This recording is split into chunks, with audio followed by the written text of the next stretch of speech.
I was actually thrilled because we made I'm Too Sexy. We had a plug-in company called Station to Station, and we got that in the charts to #2, and it stayed at #2 for many, many weeks. So we made a shilling.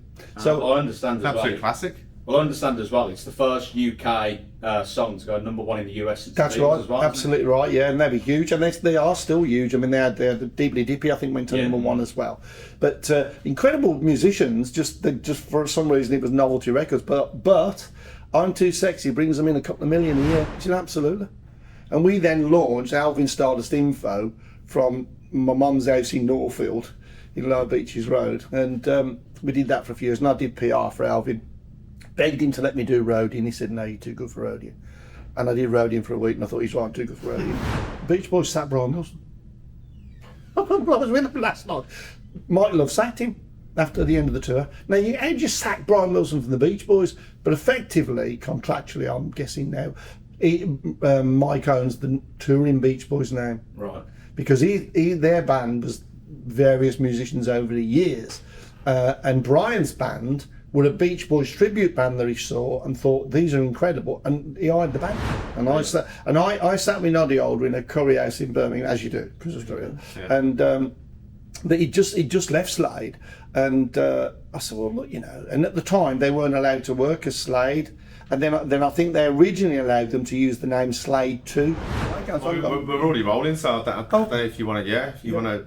Introduce yourself. Yeah. Oh, okay. If you want to introduce yourself. No, I'm cool. Yeah. Well, I'll say what I think I am. Don't need to keep it clean. Yeah. My name's Barry Tomes, and I like to think of myself as a kid from a council estate having a go, and I'm still having a go 53 years later. I'm just getting paid for it now. We did talk money, didn't we? Yeah. Coming now. Start the car. Yeah. So, looking and doing a bit of research on you, first and foremost, before you went travelling the world, jet setting, you're a builder.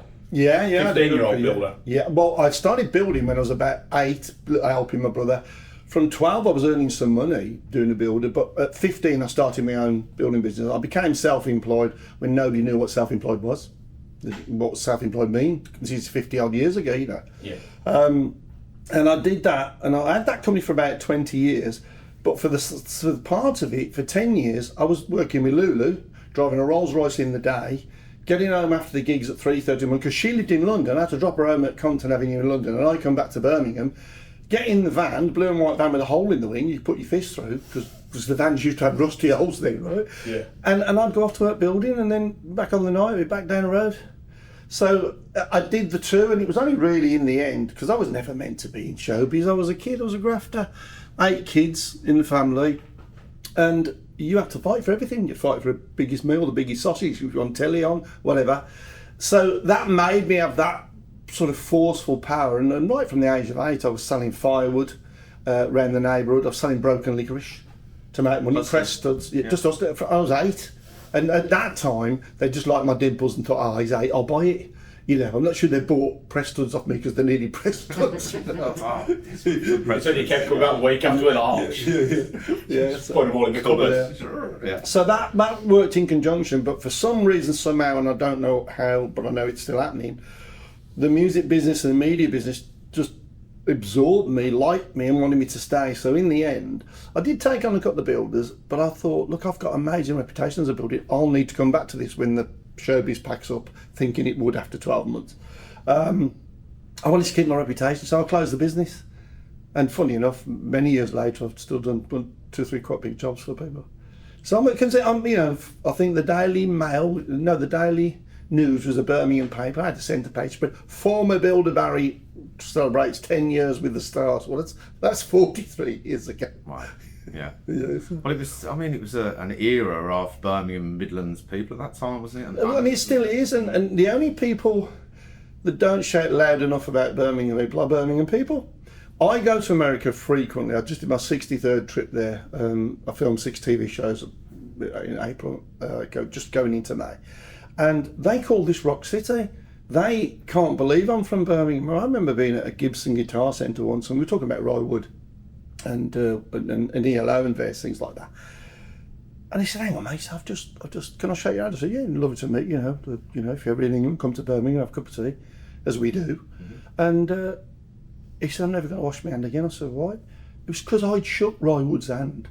He shook my hand 30 years later, and I couldn't believe it. Roy could have been a major world star, which he is in the sense of the band, but in America he could have cleaned up.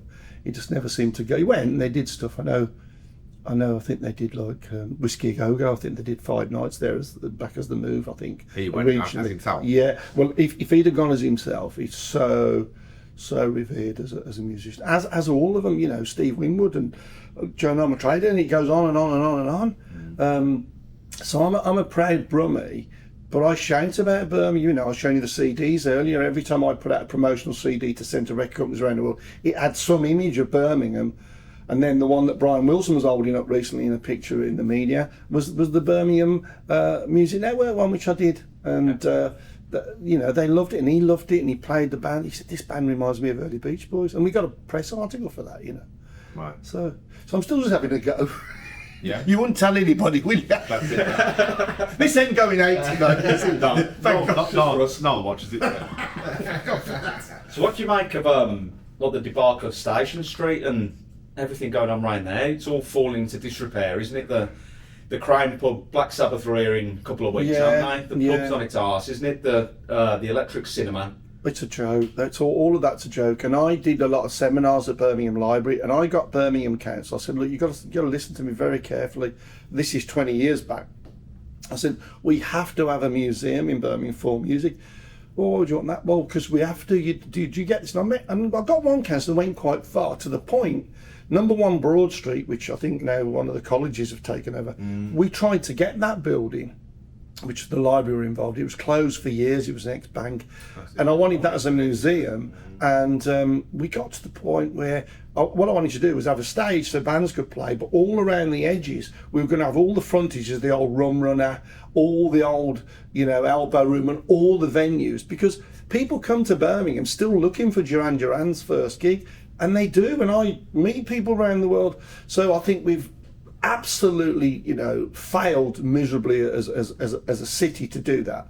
It was interesting listening to Sharon the other day that Ozzy's exhibition's come in here, and it's all his own stuff which they've had in store, and I think they're going to do that, aren't they, just before the gig starts. Then after the gig it's going to build, I think it's just Ozzy stuff to start with, right, but all of that stuff's going. And she said, you know, we were asked to do Wembley for the final gig. She said, why? We've got no connection with Wembley.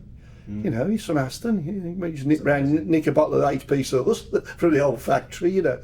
So I think it's a disgrace. I think council after council have really never grasped the value of music to money to the city. Well, look at that compared to not Liverpool. Exactly. But they only got 2 bands. Still a Black in the Beatles. There's a couple of others. Yeah. But we've got Liverpool 38. Thrive on that, don't they? Yeah. We've got 38. Now, whenever people come to England from America in particular, but other places, and we take them around, right, they all say, want to go to Abbey Road and we want to go to the Cavern. Yeah. 2 or 3 will say, we want to go to Birmingham because we're a big fan of Magnum or some of the other bands.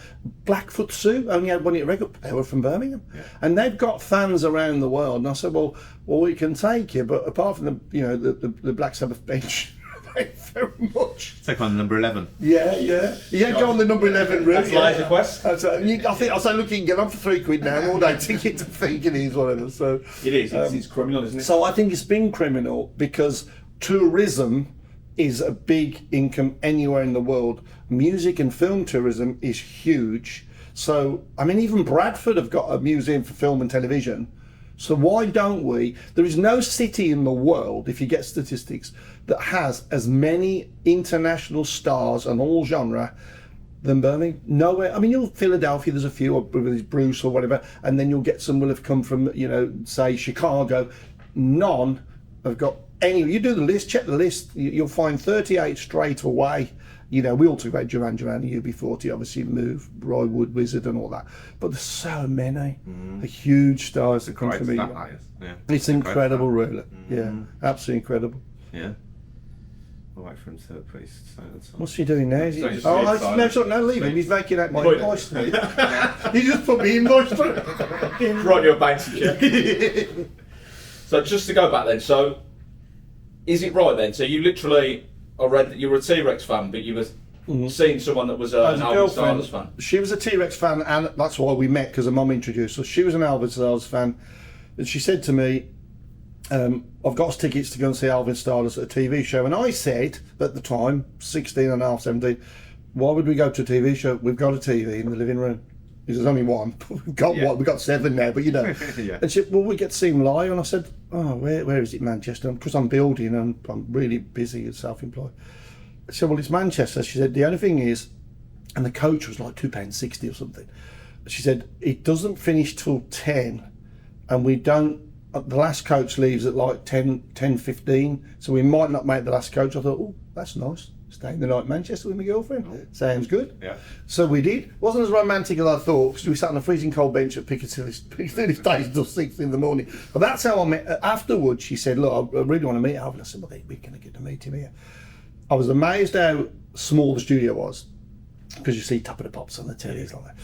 But I was fascinated as a builder how quick they changed the sets. Alvin had come on, or something had come on. 2 minutes commercial, bosh, new stage. That fascinated me more than the music. But it was great to see I was not an Alvin Styles fan at the time.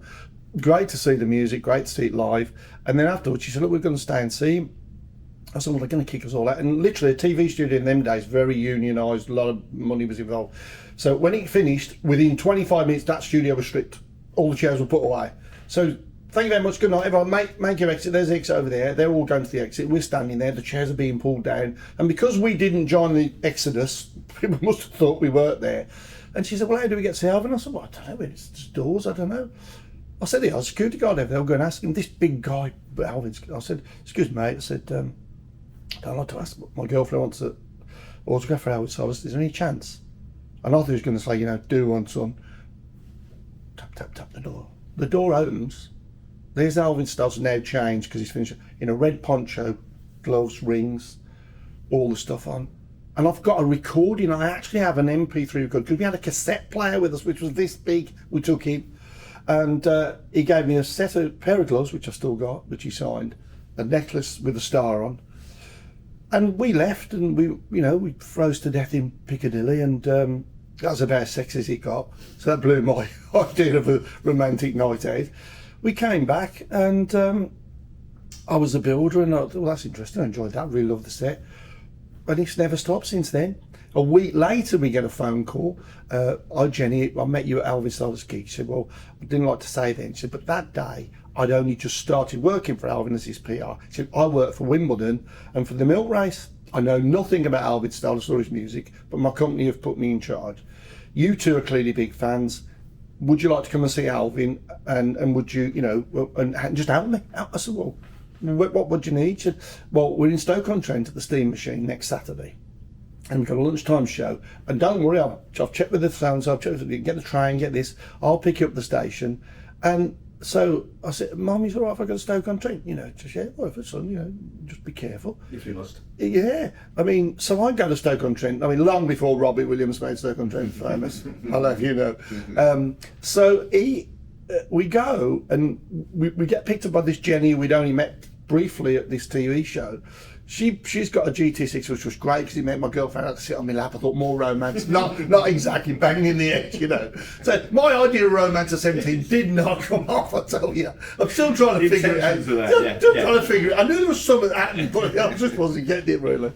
And it's weird because we were taken into this hotel, which to me was Buckingham Palace, in Stoke-on-Trent, and Alvin was there, and he got up and gave us a hug, and there were some famous football players, I think from Stoke, I would have thought at the time, and a local BBC DJ, I think it was. And we all had this dinner, and we had this lunch, and then we were took to the gig, and then we then were selling posters and t-shirts. Well, I'd never seen so much cash in my life. I was a builder, I didn't mind the old cash in the hand, but this was cash in a box. Selling t-shirts, badges, everything. And so that, again, we did it. I said, do you always do your shows in the day? She said, oh, no, we've got another show here tonight. I said, oh, brilliant, we can stay then. She said, you can't. What do you mean can't stay? Well, you're not 18. What's that got to do with it? It's a club, you can't stay. Well, we were gutted. We'd seen this show, we'd met Alvin, had all these things, we'd sold all these posters and badges, we were given everything. Again, we come back on the train, absolutely elated, and I thought, it was great. I enjoyed that. It's like a day at the races or a day down Blues watching a game.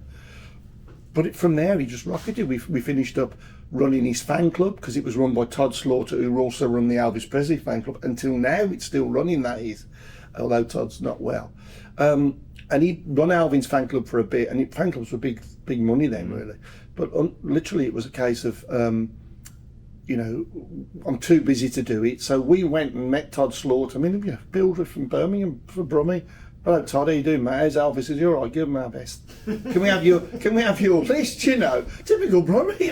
Can we have your list? He said, what do you mean? Well, Elvis said you're shutting the fan club down. You've got a list. He gave us. He said, absolutely. And we then launched Alvin Stardust Info from my mum's house in Northfield, in Lower Beaches Road. And we did that for a few years. And I did PR for Alvin. Begged him to let me do roading. He said, no, you're too good for roading. And I did roading for a week, and I thought he's right, I'm too good for roading. No disrespect to roading, because without them, they're the answer. It was just, well, I'd stopped drinking at 15. I'd done all the nightclubs in town from 12. Seriously? Yeah. I'd done all the nightclubs in town, like Barbarella's and all that. I was 12 going in the nightclubs. And, but my dad died of cirrhosis of the liver, and he was, like the pop. And my dad didn't stop me. It wasn't because he died of cirrhosis of the liver through drinking. I wanted to buy a car, and on our last out of school, we spent a lot of money on booze. And I thought, I had a car. Now, I'll tell you how old I am. I know I only look about 32, but I like to be honest. It's still my brother. My first car cost £87.50, got an advert in the Evening Mail, and a gallon of petrol was 32 pence. A gallon, not a litre. That's how old I am. So we were out boozing. I thought, I'm not doing this. I want a car. I want a car the day I can have a car. And I never drank again. I've never drank since that day. And of course, in the business, it's all coming across the table. A lot of talcum powder floats about, where we work. And that funny smelling drink stuff. Never touched it, which has been brilliant for me in my career. And how do you find then that you're in certain situations and you've got the upper end and the kind of the over? It's like getting to the Greek a little bit, where 100%, yeah. And it's been a great thing. I remember Lula. She said, we love you, Barry, because you don't drink, you don't smoke, and you don't chase girls. I said, well, I do chase girls. I can never catch up. Maybe if you drank it a bit quicker. Yeah, well, that's what it. No, I thought it was quick, but it was. I've seen a lot, and I could write. The Sun have offered me a lot of money over the years for stories, but I'm not. That's not. I want to talk stories about all the fun stuff I did, but I'm not going to reveal secrets. Is that like an unwritten code of promoters? Yeah. Well, it is, because if I remember getting offered, the News of the World offered me £17,000 to talk a story about Lulu, and all it was very simple. Lulu and John Frieda split up, her husband. They wanted someone close to them that could have a good story or a bad story. I said, well, I don't even want to tell a good story. And I spoke to them, and they offered me 17 grand, and that's a long time ago, 20 odd years ago, because the News of the World was paid that sort of money. And all I was going to say, look, whenever I went to Lulu and we left her house in London, I'd drive, and we had 5 cars: a Merc, a Porsche, a Mini, a BMW. My favourite car was a Merc 450 SEL, and that's what we used most of the gigs. So I would drive off the drive and drive to the top of the road, and there's a Ringo Starr lived here, Lulu. There's only 6 houses in the road, and then there was my Ford Cortina, treble 6 HGL parked in there. I said it's vintage, and that only had 6 houses. And at the top there was a barrier, security barrier. So I would drive up to the barrier, and she would walk up hand in hand with John. He'd give her a kiss, and she'd get in the car. Lovely story, but I wasn't willing to reveal it. I just wasn't going to do it, because they wanted to just find stuff. So I've turned down a lot of money for stories, but I've made a fortune out of stories, because they're not my clients, and clients come to me with stories, and people say, well, how is it? It's the truth. I'm not bothered. It's their truth. It's not my truth. Yeah. I'm going to go to the publisher. They're going to decide if it's legal or not legal to publish it. None of it's my truth, because there always is your truth, my truth, and the truth. If somebody pays for it, they pay for it. So I've had a lot of massive press over this, and that's where I mostly make my money these days as a publicist, really. So you're just talking, fast forwarding a little bit, but you had COVID before it really was a thing. Yeah, we'd all heard about this thing in China, but there was always a virus in China, and Ebola and different things. So we'd heard about it. I went to America, and the TV presenter, Monica Price, I went out there with, she said, we need to be a bit careful, don't we? I said, well, not really, it's China, we're in America. Lo and behold, we land in Los Angeles, LAX. Air China is the plane next to us. 250 Chinese come through, and they're sneezing or they're doing all this. And I never could have thought, and looked at the airport, nobody had masks on, there was no restrictions, nobody talked about it. 3 days later, I went down like a ton of bricks, and still not thinking the word COVID, still not thinking that. I said, look, we got to get home. And obviously if I'd have had COVID, I probably wouldn't have been allowed on the plane, but no, there was no restriction. So we came home very, very ill, very ill. And I went into my house and I walked through the door and I just collapsed. And then I was seriously ill. But and that was the week then that Boris said, you've got to stay at home. We've got a problem. So I'd already got it and I'd had it, but then I'd had it for 6 weeks and I refused to go to hospital. I said, I've got stuff to do, I can't go to hospital. And, you know, several times, you know, we're going to have to call an ambulance. No, I'm not going to hospital. So the one night, and this is about 6 weeks in, and COVID as an infection is about 10 days. Yeah. But I'm still getting the after effects now. My legs don't work now, 5 years later, properly. So the one night I walk up the stairs and I'd not been able to get upstairs for 2 or 3 weeks. But I'd attempted to get upstairs to bed, and then all of a sudden I thought, what was that? Felt like I'd been hit with a lump hammer on my back. And I said to my wife, I said, you better go on ambulance, this is different.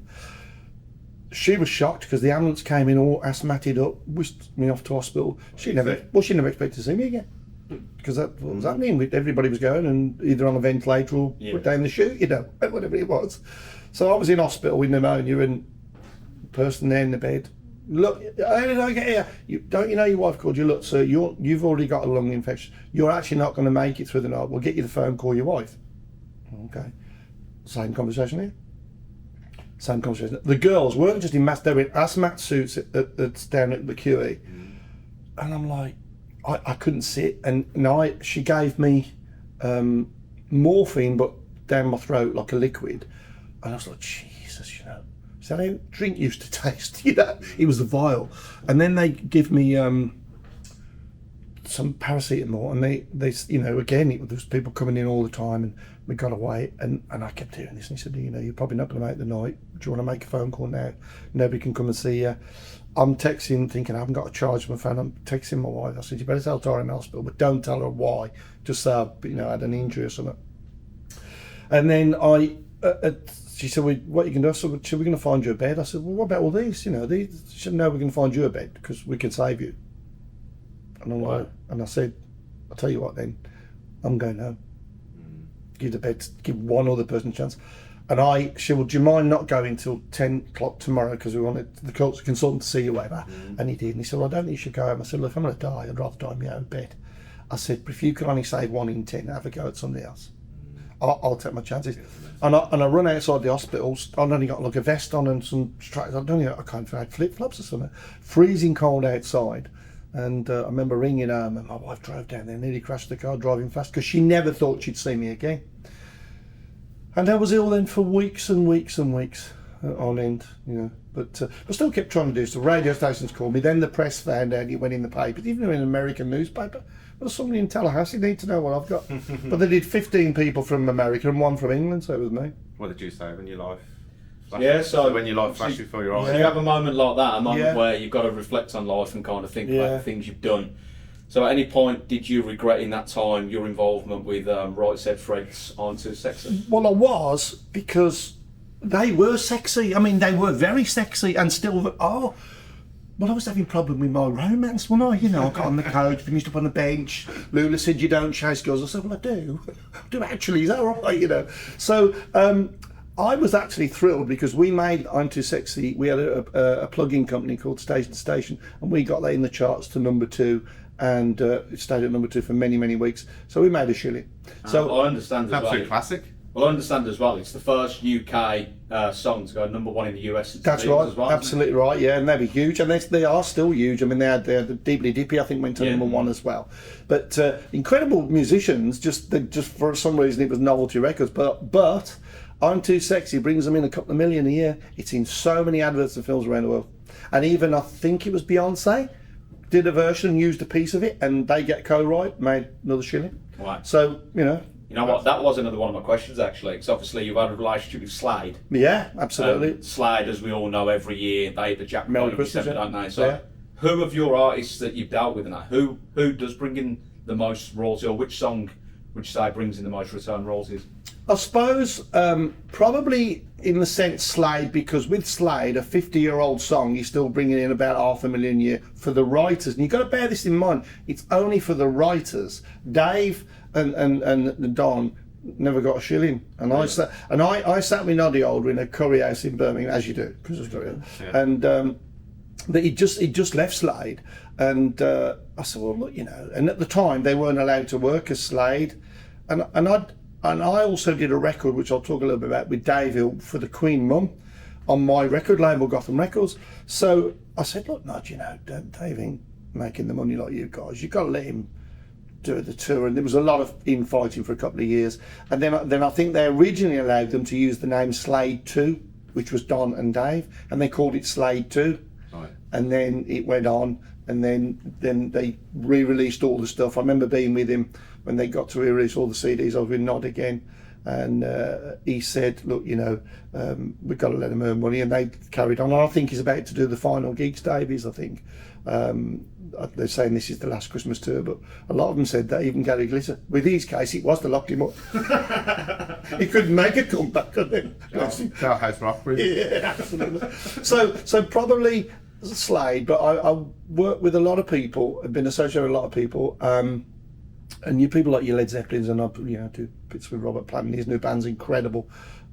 Saving Grace are just amazing. They do bring in the millions, because in the 70s, in the 60s, managers managed the Cliff Richards and the Shadows and all that stuff, and Cilla Black, but the managers took the money and paid the artists a salary often. Yeah. So the managers kept the bulk of the money. Then when it came into the 70s, I remember Robert Plant said to me, he said, look, we didn't know what we were doing. He said, we were just in the right place, the right time, everything was flying. And it's only really the 70s up to the end of the 70s that bands really made the big money, all the bands that were touring. Is that everyone was too high and hallucinogenic in the 60s? Well, nobody knew where the money was. That was the problem. They forgot where they left it. Nobody can remember what they signed and what they didn't sign. There's all this funny smelly stuff floating around. I don't get it myself. Sure, it's on a yellow submarine or something. Yeah, absolutely. So Slade are a good example, and I've always said to my young bands and all the bands, start try and write a Christmas song, because even if it could just be successful in a small way, you could have like one of my artists did a thing called Three Kings, which is a Spanish. They're into the Three Kings. I said, you have a hit in Spain, it's going to come back every year.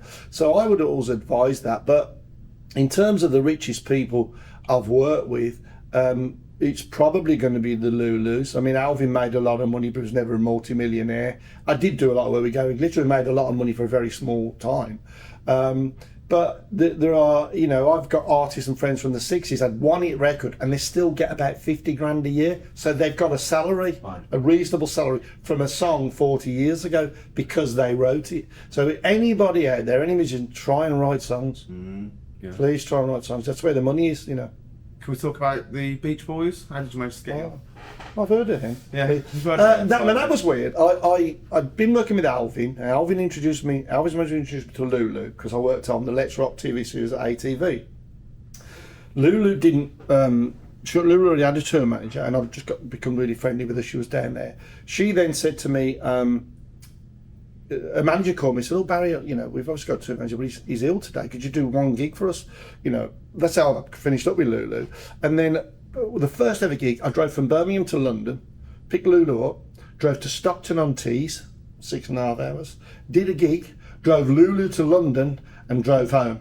27 hours, I got 20 quid. Right. But I was driving Lulu's car. I was with Lulu. The money's never mattered. It's never mattered to me. Well, I signed on the dole all the time, so I got that money, didn't I? I was never bothered what they paid me. I just kept signing on, getting the Benjamins, That's the problem. So Lulu then got invited to South Africa, and I said, I got a call, can we go? I said, yeah, of course. They said, Barry, it's all over Christmas. I said, that's fine, not a problem, Christmas, New Year. And that was with the Beach Boys, and that's how I met the Beach Boys. And then I'd become quite good friends with the Beach Boys, and for a good 40 years after I was at gigs. And then Brian left the Beach Boys. I mean, when he was with the Beach Boys then, he was huge. I mean, he was massive, and he was still having his illness, and he wasn't really with it. And I don't think the piano was mic'd up. But if they had him on stage, they got £1 million for the gigs in South Africa, So we did that. And then then he got a lot better, and his new wife got him back out singing, and I was friends of the band. So I went to Brian Wilson gigs many times over the 30 years. Then he rejoined the Beach Boys for the 50th anniversary tour, about 2012, I think. And I remember the after show party at Wembley, the last night of the 50th anniversary tour. They'd recorded a new album, brilliant, all great. It's nice to see him back with the Beach Boys. And the next day I'd get up, and the first thing I do every morning, 5 o'clock, I get every paper. That's my job, I'm a publicist. Daddy Mel, Beach Boys sacked Brian Wilson. I was with him last night. Michael have sacked him after the end of the tour. Now, how do you sack Brian Wilson from the Beach Boys? But effectively, contractually, I'm guessing now, Mike owns the touring Beach Boys now. Right. Because their band was various musicians over the years. And Brian's band were a Beach Boys tribute band that he saw and thought, these are incredible. And he hired the band. Right. And they toured with Brian Wilson for 15, 20 years. Wow. And he did the Smile album 45 years later. And of course, tragically, we've got to say Brian died last week. And I was really honoured that people called me just for a few words and I talked about it. And there's the CD that we were showing earlier. There's a picture of me with Brian, and I'm always promoting Birmingham. That was the Birmingham CD I did, and Brian's holding it up at a gig, and great times. I mean, amazing stuff. Again, I could tell a load of stories, but why would you? Yeah. So I'd seen So just on that at the time, the Beatles and the Beach Boys they had a friendly rivalry, didn't they? Yeah, totally, yeah. So who on a car park in Northfield would have come out on top? Oh, Beach Boys. The Beatles are not that good. Honestly, now I know people are throwing things at the screen. I do apologise. The Beatles were not that great. They were a good live band. I don't think the songs were like the Kings were better, far better band. The Beatles were together for about 12 years, right? And Paul McCartney hasn't written a hit song in 60 years. So personally, every time I'd have took the Beatles, I'd have took Cilla Black over the Beatles personally, because I've never rated them, and it does cause a lot of controversy. But the Beach Boys, what happened with Brian, they'd done Pet Sounds, which Paul McCartney said made us the best band we could ever be because we wanted to emulate that. Yeah. Well, Brian had done the Smile album, which was an incredible album, advanced 50 years advanced really for its time. But when he heard Sgt. Pepper, he shelved it. And it was only this new band that he found some years ago. Said, look, we read about Smile album. Where's it? Well, I don't know. They got bits. Well, they'd learned it all. And they went in and re-recorded and did the full album and released it probably 10, 15 years ago. And Paul McCartney was at that gig in London. I think we did 3 nights, I think it was. And Paul said, the best song ever written, ever, is God Only Knows by the Beach Boys. Brian... he had a breakdown, and it's well documented. I'm not reading anything. He had a breakdown. People believed he had a breakdown because he didn't think he was good enough after he heard the Beatles, and yet the Beatles were in awe of him, as are a lot of people. So I don't quite know you sack Brian Wilson of the Beach Boys, but if you're Brian Wilson, who cares?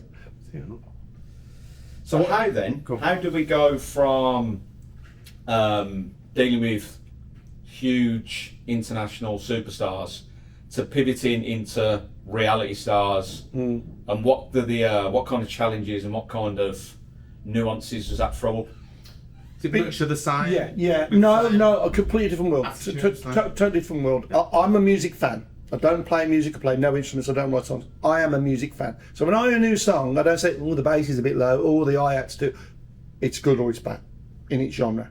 So that's why I was drawn to music. Anyway, 20 years ago, I was at a new music seminar in New York, probably more than 20 years ago, and I was with Lulu's brother, not connected to Lulu, I just bumped into him. And I said, hello mate, how are you doing? He said, well, it's weird, I've just been in this room here. He said, now I had a Barclay card at the time, I mean since then there's done thousands of cards, but I had the old fashioned Barclay card. And he said, I just went in a room and they put this card, like a Barclay card, in the machine, and it played music. I went, seriously? So the beginning of digitisation. And I thought, when I launched my own record label in 1987, we had cassettes, we had 7-inch single, 12-inch single, and CDs. It was very expensive to launch a song because you had to cover the formats. So I thought, was about as well for a bit. So but 8-track before as well. That didn't really take off as much. And I thought, there ain't no future in a record company. Now, as a record company, you made up stories, or not necessarily not made up stories, you elaborated on stories. Like when a band had come to me and say, we're a new band, we've got a single out. I say, yeah, but nobody cares about the single. What's the story? Where did you go to school? Oh, I went to school in West Brum. Right, what school? Oh yeah, okay, Robert Plant went to that school. So what you're going to say is, when I was a kid at school, Robert Plant still revered around that school, and I got this impression that I wanted to be the next Robert Plant, and I decided to form a band. Nothing to do with Robert Plant. Years later, but the press would use Robert Plant in the story, which meant it would get printed. And I thought, well, she's easy. And then suddenly, I think I got like 50 quid for something. 50 quid for a story. Well, now I can get 15 grand for a front page of the Sun. So then, because of that, the whole music industry changed. DJs became the pop stars in the 80s, and that they were big rock stars. That was who people paid an absolute fortune for. And then, as I'd seen a lot of reality TV in America, because I've been back and forth in America, and I thought that's going to come to England eventually. And the things like the Big Brothers and all that came, and I did Celebrity Big Brother, all those sort of things. And I quickly realised that people would believe what you tell them. And I even did a TV show with Nick Knowles about that. We faked him as a pop star. And so I then started approaching a few of them. Now the problem, what was brilliant for about a year, everybody that was in Big Brother and all that were natural, and they were normal, and they did their thing, and oh, he's funny, he's cute, oh, he's mad, she's a nutter.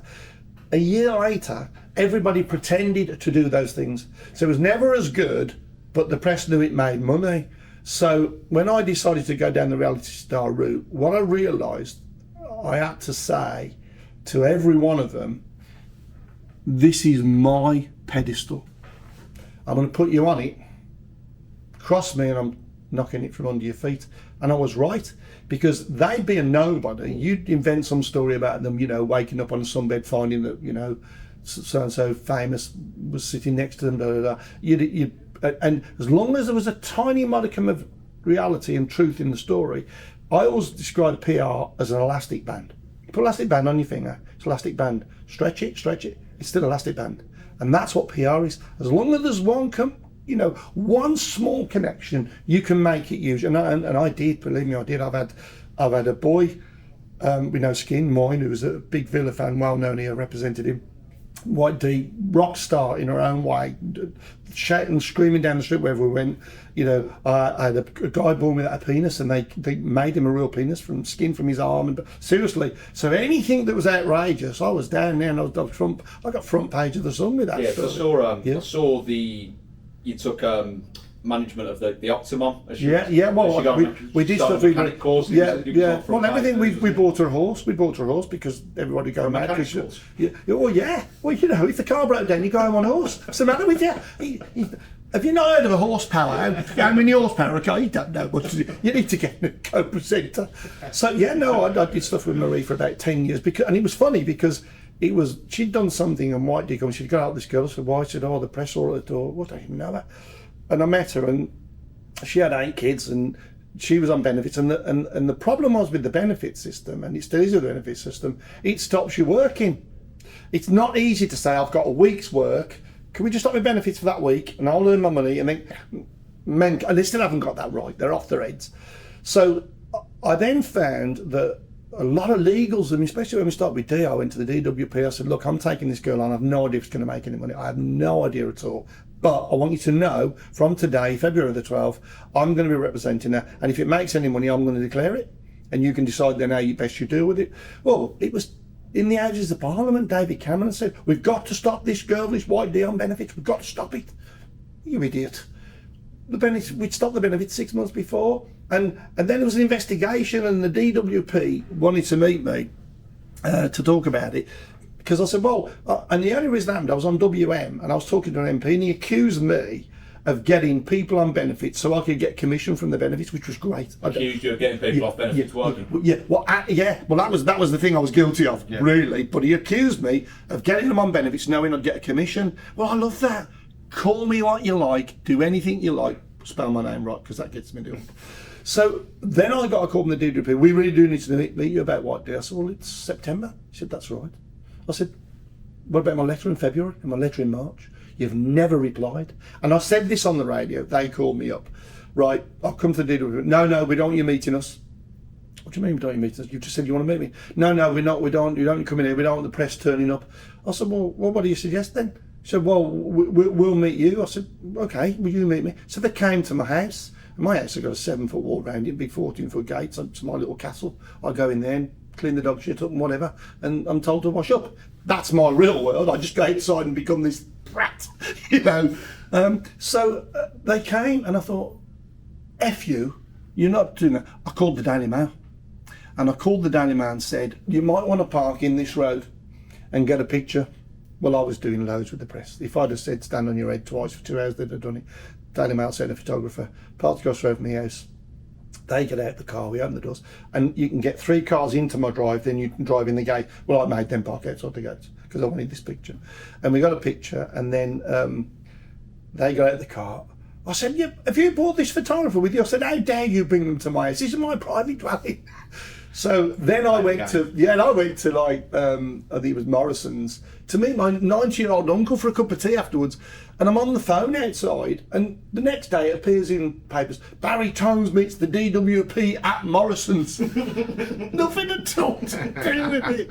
But I thought, you just gotta play the game. And I have, and I did. And I've made a lot of people a lot of money. But with the reality stars, they suddenly get a reality check. Because I say, let me tell the story, because I'm good at it. Let me take the bit that we've got to have, the truth bit, let me enhance the story. And they do for a bit, but then they get too big for the boots, and they tell you, and I say, well, how much do you charge a month for a publicist? What do you mean? Well, how much do you get as a publicist? Well, nothing. Well, I get $3,500 a month from people, so let me do my job and you do yours. And I've earned people 70 grand, 150 grand over time. So for a kid from Northfield, that, you know, I'm still claiming benefits now. Don't mention that. Well, you got to, you know, my dad paid him. I'd seen one of the articles where you were talking to someone about that. I think with D, you were saying it should be, it's cost you 100 grand, it should be something that you're looking at return on investment, bringing 500 grand in if things go well. Yeah. Did that go the way you wanted it to go? Not at all, not at all.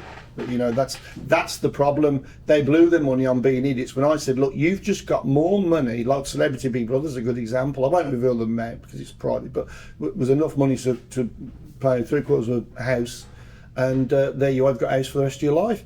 But they didn't. They blew the money. They all blew the money on trying to be self-important or getting their, and not in Dee's case, but getting their lips done or getting their arses enlarged. Well, enlarge your arse, I'll kick it. That'll get bigger. You know what I mean? Yeah. And so I found it was another world. And then also, it's probably I mean, I don't care if people don't like me. I want them to, because I want them, but I don't care. They're not coming to my house for dinner. I'm not bothered. But it was during that period of about 5 years when I got real vitriolic nasties. I mean, I was reported as a paedophile. I was the paedophile hunters in America were making a TV show following me. Photographers had stormed out of buildings because I'd made them do things. And I'm like, fantastic. The haters make you money. As long as you personally aren't hurt by it. I'm not saying it doesn't offend you. If you're not hurt by it, well, you know, I'm probably from Kansas State. You know, I was nicking firewood at 8, mate. You know it. So basically, I thought, no, the haters make you money. 8 away, kids. 8 away. Some of your clients will back off because you've accused of being a paedophile. That's up to them. If they don't believe I am who I am, then I don't want to work with them anyway. So yeah, so it's an interesting life, and it's funny that I only live 1,000 meters from where I grew up. Totally different world. I've got a massive detached house with a big wall around it, and I never spoke to any of the neighbours there for like 30 years because I didn't want to. And it was only COVID. I didn't want nobody to know. But what had happened, I'd come back from America and got this COVID. And normally you'd see stuff all over social media about, I've been to America, I've been here, I met him, da da da. Well, there was nothing because I was really ill. And a radio station, Black Country Radio, got wind of the hill. Barry's just come up from America. Why is there nothing? And he phoned me. I said, Dave, look, mate. I said, I'm actually very ill. I said, I've got COVID. He said, what? He said, you're joking. He said, you've got to come on and talk about it. I said, Dave, I couldn't get out of my lounge. There's no way I'm coming on. He said, well, look, I think somebody like you could really help the people that are suffering and give them a bit of spirit. I said, look, mate, not really. It's not really good. He persuaded me to do it. And then 2 days later, a guy called me and we did an interview on the phone. I never knew or remembered a word I said in that interview. That's how delirious I was. I mean, I could have said Villa are better than Blues, you know, I could have been hung. You know what I'm saying? Absolutely. Do you know what I'm saying? I could have been over it, could have been, you know, I could have shot firing squad. So I couldn't believe it. They put out the interview, and funny enough, they delivered it through my letterbox in some little sealed envelope 2 months later. Then the Birmingham Mail got wind of it, so they prints a big story. And well, at that point, I told nobody that I'd got COVID. My family didn't know I got COVID. My daughter lived in Northfield. She lived just down about a mile away. She'd been trying. I said, "Oh, I'm really ill, darling. I can't come. I'm coming." I said, "No, you're not coming up, darling. I've got 7 foot gauge. You know you can't get in my house. It's not happening." I said, "So stay at home." And because I was worried about her getting COVID, but I never said I'd got COVID. So that night when I found out the Mail, they called me and said, "Oh, Barry, just to let you know, tomorrow we're putting out a story about you." I said, "Oh, brilliant. What have I done now?" I said, "You got COVID?" I said, "Oh, for irony of all the things I could have said about you, that's what niggled you most.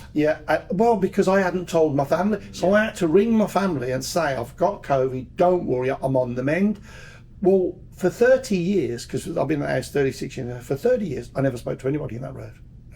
No, drove in the gates, and they always used to think, "Who's that ponce, drives in the gate, shuts the gates, never says hello, comes in and out with all sorts of cars, all time of the night, big 8-foot wall around the garden. Who is he?" Never knew. Well, when the COVID thing went in the Mail, it turned out that one of the people in the street, we grew up down Low Beaches Road, like 1,000 metres away, and he messaged me on Facebook, said, "Barry, I'm really sorry you're ill, do you need anything?" I said, "No, mate, I'm all right." So then I get a message saying, "Go to your gate, I've left you something." I go to your gate, left you something. Check the gate, there's a carrier bag, open the carrier bag, paracetamol, tin of soup, face wipes. Okay, fair enough. Next day, I go to the gate, and something else. Third day, somebody needed me a blanket. And they're putting it on my gate. I'm thinking, where's the cash? Just the trap. What's the matter with you people? Cash is killing you. I buy my own blanket from a charity shop in Rupert, you know. So, and then, send 50 yeah. And then the funny thing happened. They were getting the funny side of it. And then one said, "I've left some outside, you can't leave me." For God's sake. So I opened my gate and there's a mop bucket, a metal mop bucket with holes in it. Useless. Good as a chocolate fire guard. I said, "Try and make some out of there, you clever bugger." Well, I made the most amazing Christmas decoration. I drilled loads of holes in it, put a bracket in the bottom, hung it upside down with lights hanging out. Spectacular. 90 quid at a garden centre, there you can buy that for, right? So I did that, and then, now my daughter, just before I told her I had to say I got COVID because I knew it was going in the paper, she said, "You're ill, Dad. Have you got this COVID?" I said, No. I said, "No, I feel great, darling, honest." And she said, "Well, how come you're not doing any posts?" I said, "Oh, no, I'm just giving a little break, be busy." So I went outside in the garden. I said to my wife, "Get the lawnmower out, put the lawnmower out, and I'm going to start switch off set, and we're going to cut grass." So I went fly mode and collapsed. But I had a 15-second me in the garden. Sent it to Tara. "There you go, Baba, mate in the garden." "Oh, Dad, it's good to see you in the garden." She said, "Did you get much of the grass cut?" She realised it was a bit short. I said, yeah. So the next day we went to the back garden, did the same thing. Collapsed, couldn't stand up. And I sent a couple in, she said, "Dad, I know you're faking it because you ain't posting anything. And you ain't posting these videos." So then I'll post a video. Now, to this point, you're not allowed in my garden. Only Lulu, Alvin, Stardust and Midge have ever been in my house. Right? That's it. All the below, you don't come to my house. That's it. When I go home, I get the dog shit up, I do the washing up, and I do as I'm told. But outside the gates, it's my world. So it's really weird because I got to this point where I knew that people were asking about it. So I went in the garden, filmed a little video. I can't remember what it was. And I did film a few inspirational videos in it, and I got quite a big following because I said, "Oh, thank God, you know, we just anybody to talk to. We're all going demented." Then somebody said, "What's that pelican in the background?" It's this big pelican, this tall. I said, "Oh, my granddad made that 80 years ago. He was a stonemason in Stratford." Oh, and comments. So then I filmed something else in my garden. Well, 6 weeks later, I'm offered a television show. They called me the Garden Podcast. I'm offered a television show in Brighton, latest TV. I said, "Oh yeah." Well, in the end, we couldn't do it because it was COVID at the time. Although as journalists, we could travel. We could travel with our press pass during COVID if we wanted to. They'd been given a load of money by something to do with doing some kind of data thing to do with COVID. And they said, "Could you be in our film? We'll see if we come to your house." I said, "Yeah, no problem at all if you're happy." He said, "It's okay." Then they travelled from Brighton separate on a train and one in a car because they couldn't travel together. Came to my house, filmed me talking about being ill, and I hadn't told my daughter, and then it came out about the paper. So we got my daughter to come up, and we sat in the garden. I just burst out crying. I apologised for not telling her, Because what I'd also said, at one point I didn't expect to live, absolutely didn't expect to live. And I'm on the floor thinking, not going to make it tonight. I better call my daughter in the morning, because I'd remembered these calls in the hospital, so I'm not going to remember it.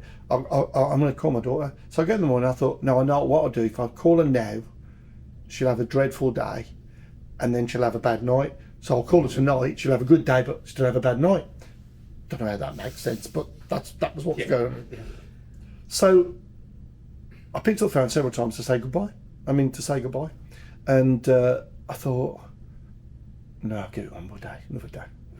And then about several weeks later, I sipped a bit of soup and fought back. And still got troubles, like my legs are weak now, and I do get a bit of breathing trouble. But enthusiasm, it's not stopped it at all. So she came up, and I apologised to her on this film I said, I'm really sorry I didn't tell you. And we were both sat in the garden crying, and they're filming it. It was lovely television. And so they're there, the crew, and they said, hang on, we were going to do Garden Picasso with you. I said, yeah. TV presenter, changed the clothes, we filmed around my garden, and then I got offered a TV show, but COVID kind of faded a bit, then it come back a bit, we were going back to a lockdown, so she scheduled the woman that owned the TV show, I want to come to my garden and totally transform my garden, we'll film it as the TV show.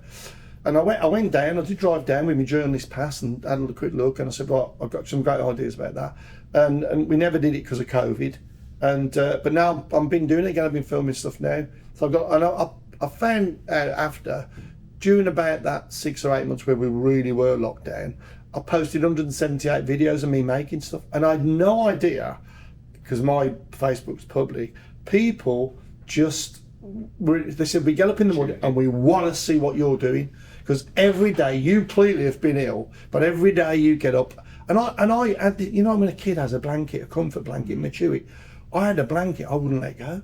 I used to have that blanket around me outside. Not the knitted one that you now drawing? No, that was crap. Big holes in it. No, just one of them. I think it was the dog's blanket. The dog got the old. So I'm having your blankets.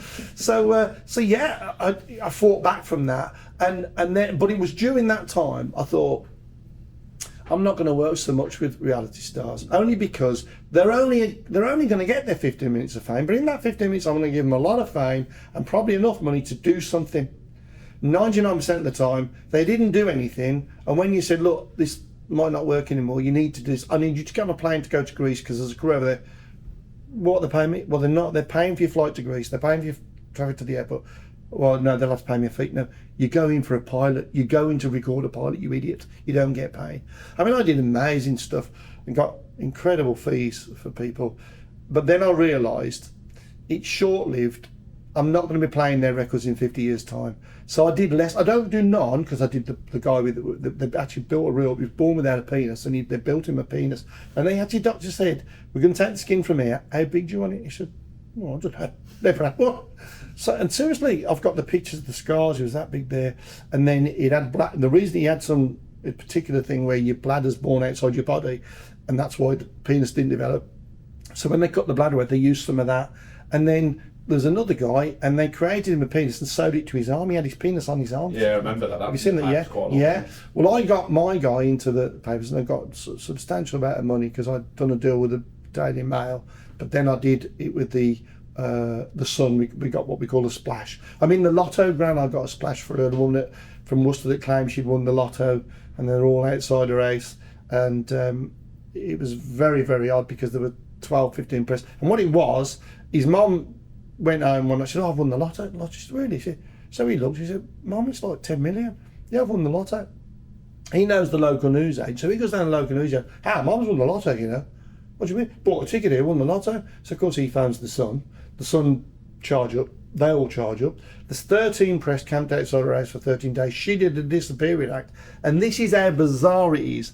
And because I'm a kid from a council estate, still having a crack, still signing on, still getting the Benjamins, right? So her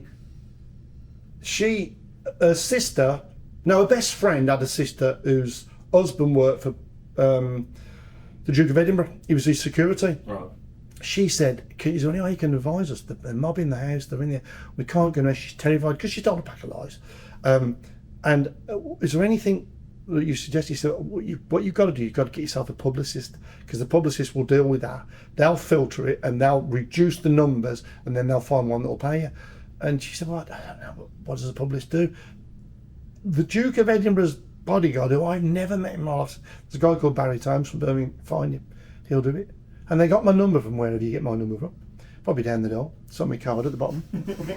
And yeah, honestly, I couldn't believe it, but I found her. I met her in a car park in Upwood, phoned the son, I said, I've found her. We've got to get, he said, well, it's Saturday, it's 2 o'clock, we've only got till 5 o'clock to get this theatre. We booked 4 rooms at the Hyatt Regency Hotel in town. She said, you haven't got no press with you. I said, well, you know you're meeting the son, but it's an exclusive and you get a load of money for this. So we on the way there, of course, we pull up at the Hyatt Hotel in Broad Street. There's press everywhere. She's going mad. I said, no, hang on. This is nothing to do with us. We've got an exclusive with the Sun. Stay in the car. I think the Manchester United football team was staying there. So the press were all there. So we went in, sneaked in the room, told a story. We then got 15 grand for the Sun the next day. I had to take a phone off her, a friend's phone off her. I phoned up Monica, who's the TV presenter I work with. I said, listen, I've got to stay in a hotel tonight with 2 women. I said, I don't have a lot of luck with women. Would you mind coming up and staying and just being a chaperone? I said, just get in your car, you're in Worcester. She come up, she stayed the night, and then the next day we got it in the Sun. And I said, listen, I've got a great idea for a story on Monday. We'll get more money. We've got the 15 grand, the deal's done, big splash in the Sun, but I want the Sun to do the Monday, because that's the crack, is to keep it going. So we went to a laundry, because basically she said she'd washed a ticket in the laundry, that was the story. And she was in her jeans and the code rubbed off, but that's the correct numbers. What she'd really done was bought a ticket the next week with the same numbers that had won, tried to get rid of the code and pretending that was the ticket from the week before, claiming she'd washed it in her jeans. And that was why the press, you know, big liar, her son, genuine, he was ordering a motorbike, he thought she'd bloody won. So I said, I've got a great idea. There's a laundry in Harborne. I said, we're going to go to the laundry tomorrow with her. I said, she's going to go in the laundry, right? I said, but she's going to go and buy a copy of the Sun, because she's in the Sun on the Sunday. I said, what we're going to do is, there's a lotto sign, she's going to stand under the lotto sign, but we're going to go in with a box of washing powder, ready to wash the ticket. Well, I know that works. And he said, seriously? Yeah. So we get to the laundry. Well, we're not allowed to go in the laundry. The Sun can't go in the laundry without permission. And you ain't going to get permission. Even if you could find out who owned the laundry, somebody in Baghdad probably. You've no idea. So I said, no problem. I said to her, listen, go and buy the ticket, stand underneath there, don't move till you just see me nod my head. Here we go, at the picture you coming out with the Sun and the lottery ticket. When I opened the door, walk in and then turn around. So I went in the laundry, I opened it, I said, this fucking door won't close. Why won't the door? So I'm holding the door open. What's the door's jammed? There's about 4 people in there. Well, I knew the man across the road from the Sun could get her picture with the laundrette, with the door wide open, like she's in the laundrette. And that made the papers the next day and load of money. That's class. And that's how you got a tiny bit of the truth, because it's important, but then whose truth? Whose truth? But the whole time her son's trying to order things because he genuinely thinks she's he ordered a motorbike and ordered the stuff, and then she was on benefits. I had the same thing with the DWP. She's on benefits. So all I had to do was just declare the money, and if she doesn't declare the money, she goes, I'm just going to tell you, I'm going to declare your money to the DWP, declare it or don't declare it, whatever you want to do, but I'm telling you, I'm going to do it. So I declared the money, and then they said they were going to stop the benefits and investigate. That's fine. So then I said, we've got to wind people up. So she hadn't won. Now, she said she'd washed the jeans in a washing machine. So I said, hang on, your washing machine's black, that's very unusual. We're flogging it. We put the washing machine up for sale on eBay. Press story, 2 grand. The washing machine that washed the ticket that didn't win the lottery, 2 grand. Thank you very much. Sold the washing machine. I said, I leaked it, she's a joke, she's ordered a jacuzzi thinking she'd won and it's been delivered. Well, they're coming to take it back, she's going mad. So I said, I don't know how we're gonna disappoint her. What we're gonna do is, so we bought a garden shed, we put a little bath in it, built round it, fancy, painted some wood fishes on the wall. That was a jacuzzi in the shed. Another press story, 2 grand. Brilliant. And that's what a publicist does, basically. Yeah. Yeah. You touched upon there, so with the social media and stuff, love it or hate it, use it as a tool, or I know I've seen it, obviously I had you on Facebook and stuff. Yeah. How'd you find it? I adore it in equal measures. Yeah. It's one of the best things ever gifted to us as media people, and it's one of the most dangerous. So you've got to decide. A car is not a killer. A bullet is not a killer. It's the person with the car firing the bullet that's the killer.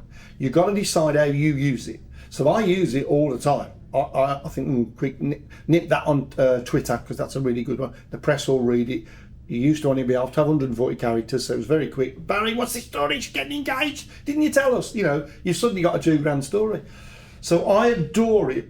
I worry that it's become reality for some people. I mean, I've got 5,000 friends on Facebook, and I know 10 of them personally. But they are my Facebook friends, and I know that. I know they're not coming to dinner at my house. I know if they want me to do something, they've got to pay me. So it's only good if you manage it. I would say it's probably ruined more lives than it's helped. So would I like to go back to having no internet? I don't think so. Would I like to go back to having, you know, I mean, I'm that old. When we had a telephone, we had a party line. The neighbour and us shared the same number. So when you phoned on the phone, if you picked it up and the neighbour was talking, you had to wait. That was called a party line. And that was back in the Northfield days. Then we had a phone, which was amazing. But I remember going to Greece on one of my holidays, and I wanted to call my mum, and I went to the reception and said, oh, I want to call England. I had to book a queue. 6 hours later, I could make a call to England. Well, now, I'm all over the world, and I'm using WhatsApp. I don't even pay for the calls. See, you know, if I've got money for a phone, they take your benefits off it. I said, no, I'll use WhatsApp. Yeah.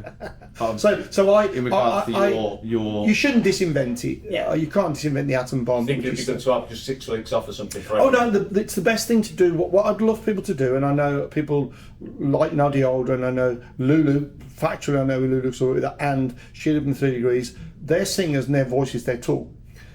Sheila doesn't talk on a Sunday at all. Lulu once lost her voice, and because she was doing a panto, she'd recorded the part in case she lost her voice. And I remember her voice was going, and we were trying to, and she had to give me notes. She wrote notes. Barry, drive slower, you're going too fast. Where are we going? I'm just going in here to sign on. But you think that's funny?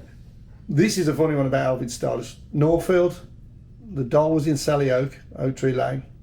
My brother Paul was a vagabond. But bless him, he signed on a lot, and he told me what it was.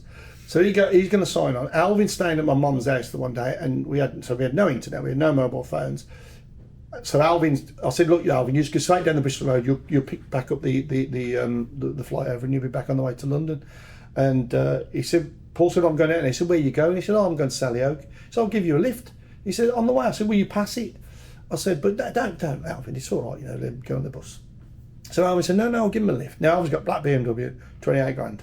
My mum's house, 22 grand. That's with the downstairs bathroom we wasn't supposed to have that we put in ourselves. Oh, sorry.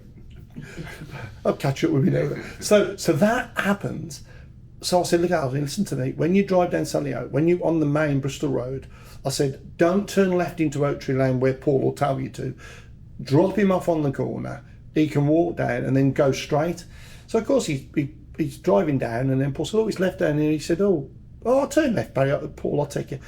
Alvin Stardust pulls into the doll, where you sign on, the actual doll, drops my brother Paul off, and nearly got him killed. And I'm like, well, how did this happen? What went wrong? My brother Paul gets out of a BMW, walks into the doll.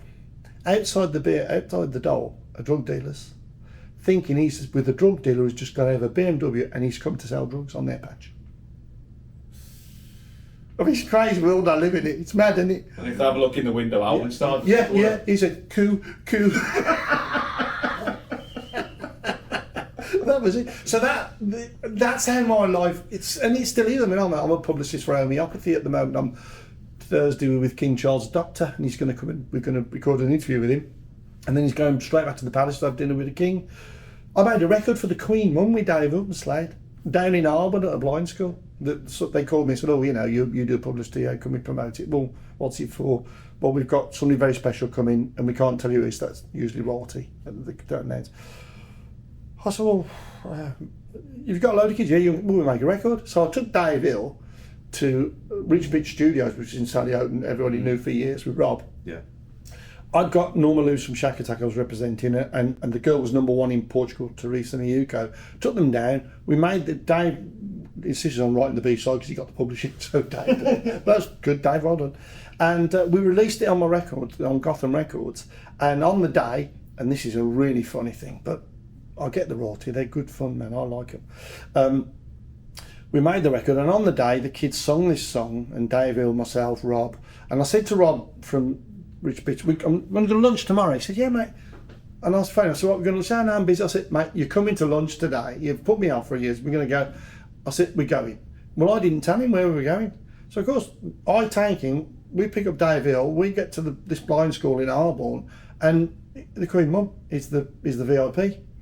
So I'd give the lady, you know, with the palace, they give her all the stuff, and you know, I'd like to thank Rob from Dave Hill from Slade. I'd like to thank Teresa Mugo from Portugal, Norma Lewis, and at the very bottom, I put, I'd really like a personal thank you to Rob from Rich Bitch Studios in Sally Oak for giving us free studio time.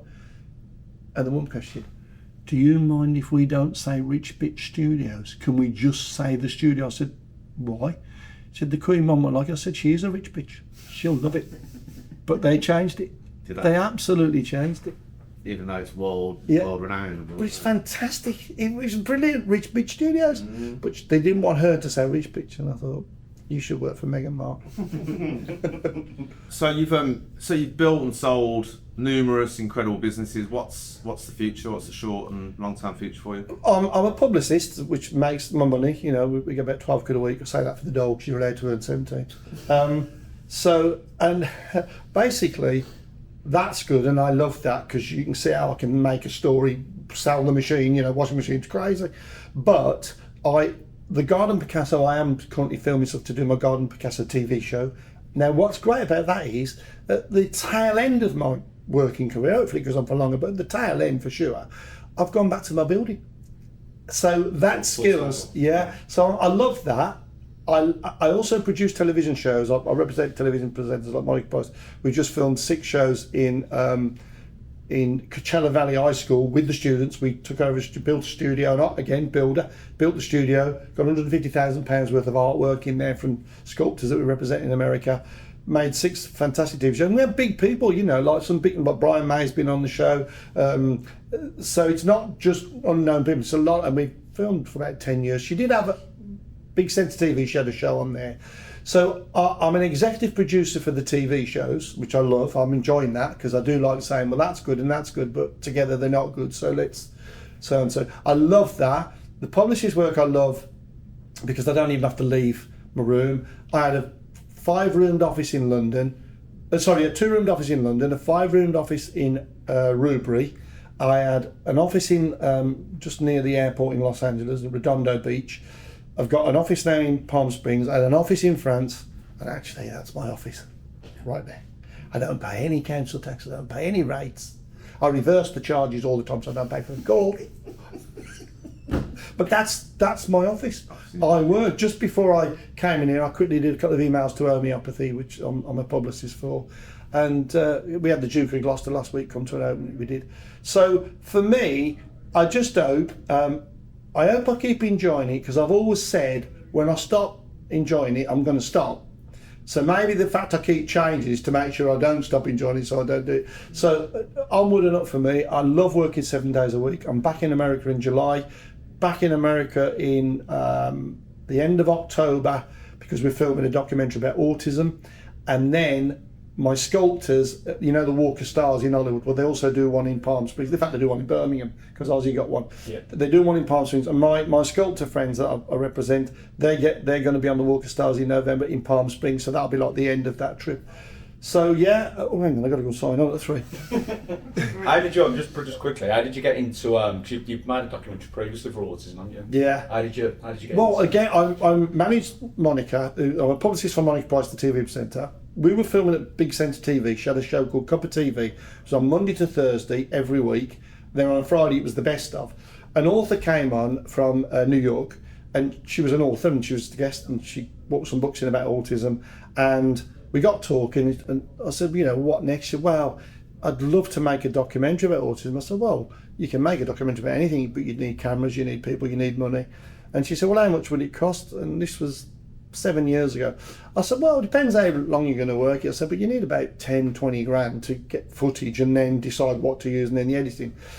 And she said, leave it with me. 2 years later, I get a phone call. I've got 10 grand. And I said, it's gone up to 12 now. Bit slow, 2 years, you want it. We went to Jamaica, we went to New York, New Jersey, and filmed. We filmed in Scotland, we filmed in Wales, and we did this documentary. Now, we'd got about 40 hours of footage, but the PR guy here was banging it out on the socials. We got a call from the Royal Television Society. Hi Barry, we really want you to submit your film about autism to the thing. I said, well, it's not ready, it's not ready. What do you mean? I said, well, it's not ready. We haven't even got a TV channel for it yet. Now, we really want you to do it. We want it to be, it's a big thing, autism's a big thing. So I said, well, what are the rules? She said, just stick it on YouTube. I said, no, listen, I didn't do all that to put it on YouTube. Anybody can put it on YouTube. Unless this goes on a television channel, I'm not going to work with it. So we spoke to a television channel, the one I did the Garden Picasso with, and I said, let me do an 11-minute segment, and it's called Let Me In. That was the title I gave it. In other words, don't get autistic people into your world because they're not coming. Ask them to let you into their world. Then we did it as a short story, got nominated for an award for the Royal Television Society. They came over from Jamaica, some people came, we had the big table. And I said to them, I said, guys, thanks you all for coming. Absolutely amazing. I said, we're not going to win this award today. Now, when it come up on the screen, BBC, whatever it was, ITV, Channel 4, Channel 5, Barry Tones Media Group at the bottom. Well, I'd won. I'm still from Norfolk, mate. That's me, right there. I said, we're not going to win. I said, and I'll tell you why we're not going to win. The BBC have been doing an amazing documentary for you, and I've just noticed that's the one they've submitted. And it was Ed Doolan from WM, who was massive on the channel. He got Alzheimer's, and they followed him for the last year of his life. I said, not only is he going to win, he deserves to win. For me, he even being on that page, oh no, we could be. I said, enjoy your meal, have a great night. You're all winners. I've got the top prize. I could, and he did win, which I expected. And you know, I've been friends with the Royal Television Society ever since, and we offer them stuff and we do stuff, and I go to various events. So that again was just something. It's like another pinch from that, very long.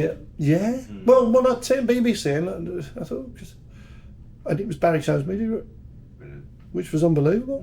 You know, and the thing is, they spelled my name right. That's the only. What's the misspell that you've? Well, it's Tomes. So it's T-O-M-E-S. That's Tomes. Tomes. It's Tomes. Maybe they should have put a Z on. It would have made it easier. Blame me, Dad. Thomas. Tombs. All the time. Tombs. Toms with a B. They just can't say Tomes, and I don't know why they can't say Tomes. I said, but it's not two O's. It's not Tombs. It's not Toms. It's not Thomas. It's Tomes. Maybe an hour before the end. Yeah, maybe. But for me, that's the only thing I beat you up for. She's probably now. I'll make sure that I'll definitely get it. Yeah, I'll bet you. Well, ladies and gentlemen, we're not using this podcast. This is Barry Thomas from Norfolk. So I'm very privileged to be a Brummie, because I genuinely, being a Brummie and drinking Severn Trent water has given me the spirit I've got. I have lived and moved all around the world doing stuff. There ain't no sarcasm like there is in Brum. And you can't take the piss out of anybody like you can in Brum. Even now, people don't get offended when you take the piss out of them. They love it. You only got to go to London. It's like another country. You don't even smile at anybody. You know, so I'm proud to be a Brummie, and I will never stop banging the drum for Birmingham. Perfect. It's been amazing having you on. Thank you very much, guys. Thank you. It's a pleasure. Thanks, guys. Thank you both.